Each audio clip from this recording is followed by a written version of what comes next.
Volviendo a la Biblia.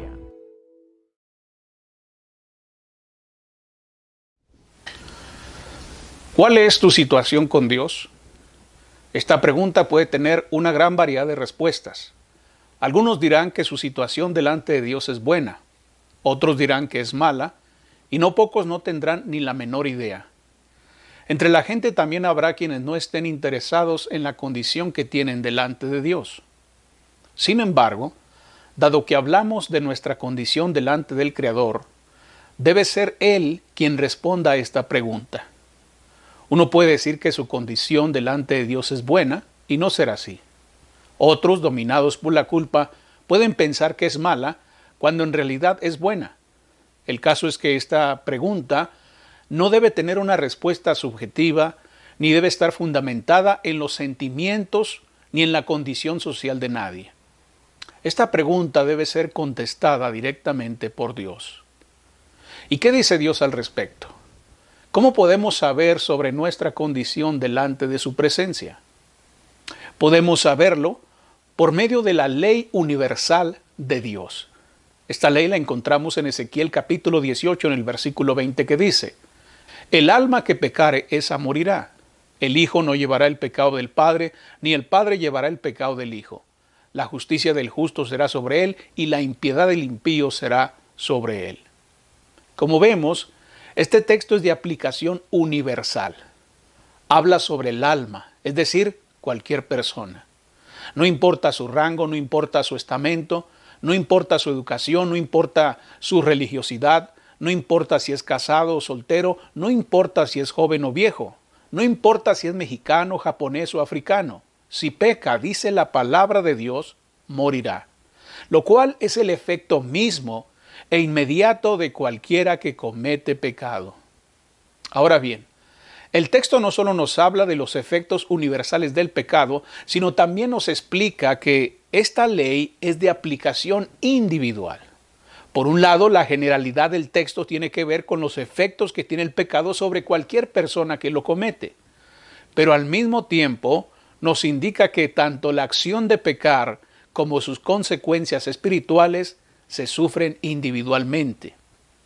Por eso el texto dice que el Hijo no llevará el pecado del Padre, ni el Padre llevará el pecado del Hijo. Delante de Dios, mis hijos no son responsables ni culpables por mis pecados, ni yo tampoco soy culpable por sus pecados. El que es justo será bendecido por su justicia, pero el que es injusto sufrirá por su impiedad. ¿Cuál es entonces mi condición delante de Dios?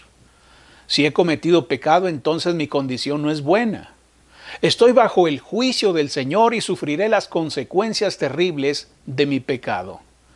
Entonces, mis estimados amigos, ¿han cometido pecado? He conocido muchas personas que con toda confianza creen que no han cometido algún pecado y que son lo suficientemente buenos como para no preocuparse por el juicio de Dios.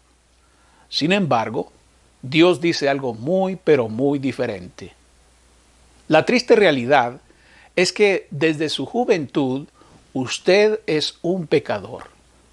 En Génesis capítulo 8, en el versículo 21, leemos sobre esta lamentable realidad.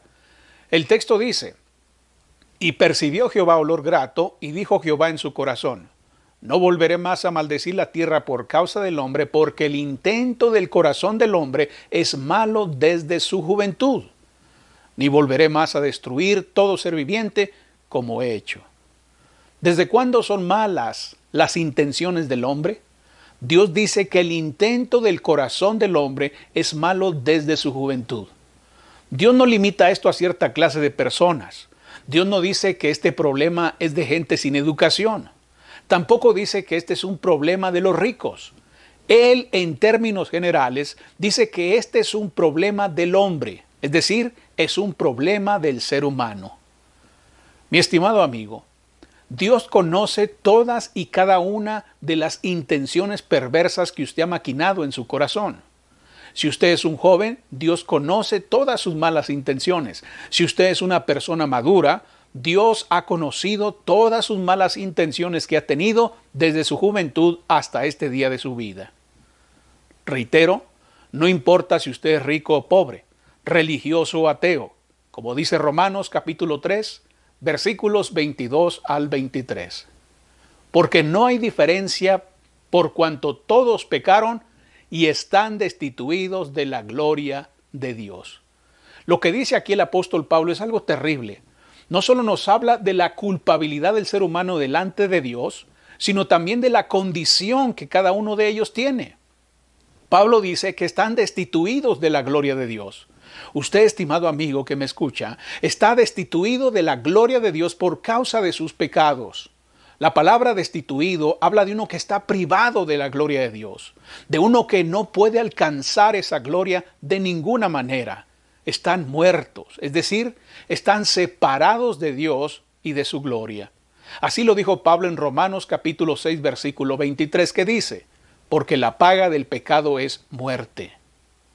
Esta muerte de la que hemos leído en los textos bíblicos que he citado, no es la muerte física, sino la muerte espiritual. Si leemos el texto de Romanos 6:23 en el texto griego, vemos que la palabra muerte es traducción del griego thanatos. Esta palabra significa separación. Entonces, cuando usted considera cuidadosamente lo que dice la Biblia sobre los efectos del pecado, vemos que sus pecados producen muerte. Esta muerte es una separación entre el hombre y Dios. Por causa del pecado, el hombre está a la izquierda y Dios a la derecha. Estando en pecado, no hay comunión entre el hombre y el Señor. Entonces, esta muerte es la separación espiritual entre el hombre y Dios. Los hombres en esta vida están muertos en delitos y pecados, Efesios 2:1. Están vivos físicamente de tal suerte que pueden llevar a cabo todas sus actividades en esta vida. Pueden comer, pueden dormir, pueden trabajar, pueden casarse y sonreír, pero están muertos. Finalmente, será la separación eterna de Dios, lo que la Biblia llama en Apocalipsis 21:8 la muerte segunda. Entonces, ¿cuál es tu situación con Dios? Uno puede estar de acuerdo o no, sentirlo o no, pero si hemos pecado, estamos muertos, estamos separados de Dios. El profeta Isaías, hablando acerca de esto, dijo, he aquí que no se ha cortado la mano de Jehová para salvar, es decir, Dios no está manco, ni se ha agravado su oído para oír, es decir, Dios no está sordo. ¿Cuál es el problema entonces entre el hombre y Dios? El texto dice, pero vuestras iniquidades han hecho división entre vosotros y vuestro Dios, y vuestros pecados han hecho ocultar de vosotros su rostro para no oír. Isaías 59, 1 y 2. Como vemos, el problema que existe entre el hombre y Dios tiene que ver con el pecado. Son vuestras iniquidades lo que ha provocado esta separación entre ustedes y el Señor. El rostro de Dios está oculto de los hombres y no los escucha precisamente por causa del pecado. ¿Qué será de usted si sigue en esa condición? La Biblia dice en Apocalipsis capítulo 21 en el versículo 8, pero los cobardes e incrédulos, los abominables y homicidas, los fornicarios y hechiceros, los idólatras y todos los mentirosos tendrán su parte en el lago que arde con fuego y azufre, que es la muerte segunda. Ahí está el triste destino de quienes no tienen una buena condición delante de Dios. Esto es algo lamentable. Quizás ahora usted no vea la gravedad del asunto, pero llegará el día cuando verá todo eso con sus propios ojos. ¿Qué será de usted cuando eso suceda? ¿Qué podrá hacer siendo que es culpable, no pudiendo tener otro destino que el lago que arde con fuego y azufre? ¿Qué será de usted? Si usted, por otro lado, es de los que no quiere morir eternamente, tal vez esté preguntando qué puede hacer. ¿A quién puede ir para ser salvo? Déjeme decirle que el problema del pecado no puede ser solucionado por nadie que no sea Jesucristo. Si usted busca algún remedio para su pecado aparte de Jesucristo, fracasará en el intento, como está escrito en Jeremías capítulo 2, versículo 22. Aunque te laves con lejía y amontones jabón sobre ti, la mancha de tu pecado permanecerá aún delante de mí, dijo Jehová el Señor. Entonces, ¿cómo podrá el pecador ser perdonado y Dios permanecer fiel a su palabra? La justicia de Dios demanda el castigo para usted, pero la misericordia de Dios clama por su perdón. ¿Cómo podrá entonces el pecador ser perdonado y Dios permanecer fiel a su palabra? La respuesta está en Juan capítulo 3, versículo 16, que dice: porque de tal manera amó Dios al mundo, que ha dado a su Hijo unigénito, para que todo aquel que en él cree no se pierda, mas tenga vida eterna. Ahí está la solución. Si usted quiere ser perdonado, necesita confiar plenamente en Jesucristo. Si usted vive confiando en Él, usted vive confiando en su voluntad, obedeciendo cada uno de sus mandamientos, entonces no se perderá en el lago que arde con fuego y azufre, sino que gozará de la vida eterna en gloria. En nuestra próxima lección, veremos lo que Jesucristo hizo por usted y por mí para hacer posible el perdón de nuestros pecados. Le invito a que esté pendiente y me acompañe a considerar el grande amor que el Señor mostró por toda la humanidad para rescatarla de la condenación eterna. Le invito a que se suscriba a este canal. De esta manera podrá recibir notificaciones de nuestra próxima lección, en la que, reitero, veremos lo que el Señor hizo por usted y por mí para solucionar nuestra mala condición que tenemos delante de Dios por causa del pecado. Su servidor, Lorenzo Luébano, espera contar con su compañía. El Señor le bendiga grandemente.